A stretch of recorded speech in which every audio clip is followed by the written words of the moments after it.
Oh my gosh, there's somebody there. It's you. It's you. Oh, well, hey, it's week 3. Uh, Last week, we focused on what are the components of an essay? What's the structure of an essay?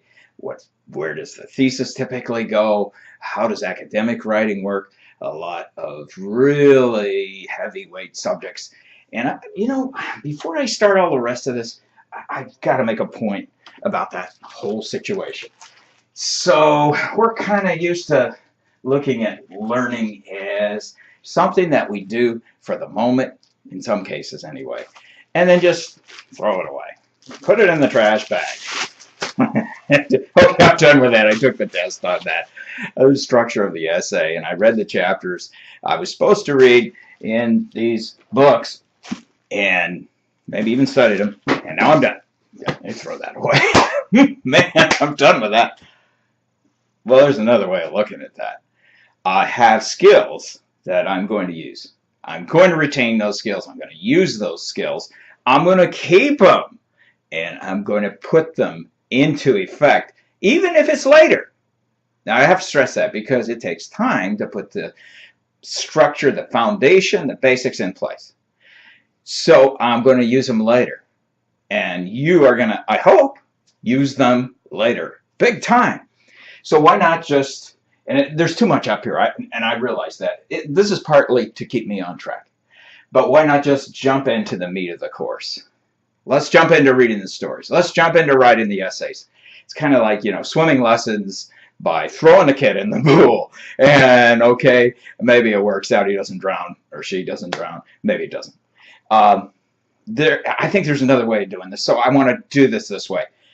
Based on 35 years of teaching, which doesn't mean anything. Neither does the degree on the wall. What means something is whether all this works for you, not for me. Okay, so this is the alternative that we want to take a look at. And that is, instead of jumping headlong into trial and error, and let's just start doing all this and see how it works out. And if it doesn't work out, I'll mark you down and you can change that later. I'd rather that we really know where we're headed first and what we need first. So obviously we need to know how an essay fits together. And there is no formula, but we really need to have a handle on a lot of these notions. All right, so I turn my back to you to begin with because I want to illustrate a certain point. And I'm sure you've been there and done that, where you're not part of the conversation. You've walked up to a group of people at a party or any sort of gathering, right? And you thought, well, I'll kind of listen. I don't know any of these people really, but they know people I know. So I'll kind of maybe timidly try to join in the conversation. And it's like you didn't exist. You said something, but nobody responded. And the other people just went on with their conversation sort of like you weren't there. And you felt like you weren't there. So either you try again or you just kind of slink away because you're not part of the conversation. So I want to get back to making the connection here.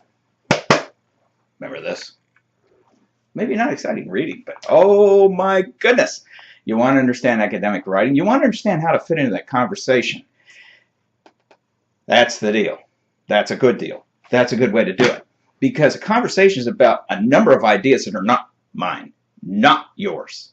And an awareness of those ideas, because that's conversation. And without certain skills and without an awareness that there are lots of different points of view, not just mine out there. I'm going to come out of the closet. I'm an old philosophy prof too. And there's a certain philosophy called solipsism. Look it up. Spelled like it sounds. It means basically my form of reality, my view of reality is what reality is. That's what exists, the way I look at it. And to a certain extent, maybe that's true. But you see, if we apply that in a very hard-nosed way, it means I'm going to simply write my opinions in isolation from all the other possibilities that may be open to me and out there. That is pretty narrow when you think about it, and pretty much an exclusion from that conversation. Either I can opt out or I can be opted out. So let's look at how we get in that conversation, stay in that conversation. Okay, I'm going to say week 3 is love of, or okay, maybe tolerance of or for the technical and the conversational. So we're going to get technical, and we're going to make sure that certain skills are in place. We are going to make certain of that. And so how do we do that? Well, what I want to get at is that we have a paradox going on here. That is contradiction in terms. Dry ice, love, hate, happy, sad, all at once, simultaneously. So it seems as though the truth is bigger than just one opposite or another. Light and dark side of the stream, as in yin and yang. So, I mean, these are paradoxes. What's a paradox? It's that we only become free as college thinkers, as human beings and thinkers, whether we're part of a jury trial or in some other capacity that requires us to use critical thinking. The freedom comes, I think, in this case, from constraints, from knowing the technical skills. Because oftentimes, I'm going to, just like you, I'm going to find myself, I run aground in writing a certain essay. And I don't know where to go with this. If you are aware of how to look up a credible website, I'm not talking about Wikipedia. Get into that later. I'm not talking about fluff. I'm talking about a credible website on, let's say, InfoTrack as part of the LMC's database. And we'll get into that later too, how to access those. A credible source, or two or three, and incorporate that with what I'm writing. Now, I want to make a clarification here. I don't know why we do this. Oftentimes, once a semester, we do this gargantuan research project. And that's the only time we use these skills. That is, I'm talking about inserting quotes smoothly, using signal phrases, paraphrasing, documenting. I'm talking about those skills. Why would we just hold that off for one time and not realize that our freedom to develop an essay is often based on our knowledge of those in the first place? And to employ them, to deploy them, anytime I want to, anytime I need to. That's freedom. Because then I'm part of the conversation. And I don't have to go it alone, and I shouldn't be going alone. Okay? So I'm trying to desperately, if you're in that trap of, hey, isn't it great? I just write essays based on my willy-nilly opinion of the moment. That's plenty great in it. No. There are all sorts of contradictory positions out there that don't really agree with yours, or many that maybe do. But again, we're not trying to write necessarily in isolation. Now, we'll write different types of essays, but this is what this week's about. So what are we doing? We need to prove competence. And I'm going to show you how serious I am about this. We need to prove competence in using signal phrases. Those are the phrases that lead into, let's say, a quote or a paraphrase. And so, yeah, you've seen these, you've heard these. I want you to be very aware of these, because that's what helps you set up why you put that quote in there. We're not cutting and pasting quotes. We're not cutting and pasting, right, paraphrases. We are smoothly inserting them in the context of the essay that we're writing. So it's part of a whole composition. And that has a lot to do with these signal phrases.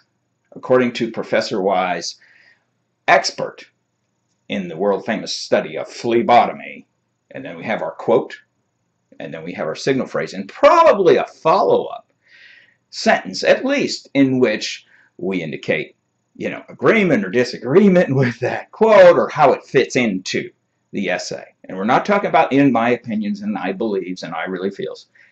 All those do is essentially weaken your essay. It's great for emails. It's great for text messages, but not in an essay. Okay, so I want you to prove competence and confidence in signal phrases.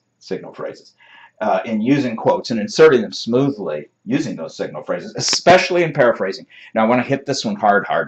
And we're going to hit it again this week, okay? Later on, some lunatic, I don't know who he is going to eat a piece of paper to demonstrate this particular skill. If you can't put what someone else wrote, what somebody else is saying, what I'm saying, what your friend is saying, if you can't put that in your own words, not leaning on the original, but accurately reflecting the original, what I hear you say is. If you cannot put that in your own words, guess what? You guessed it. You're excluded from that conversation. I'm talking to you. You are excluded from that conversation. Why? Because you're locked out. The door is shut. You cannot put in your own words what the conversation is that's going on. It may as well be that they're talking in a foreign or now dead language, Sanskrit, whatever it is, because you cannot enter in that conversation because you don't fully understand sufficiently what's being said or written to put it in your own words. It isn't your idea, but you see the importance of putting it in your own words. So that is so important. Documenting correctly.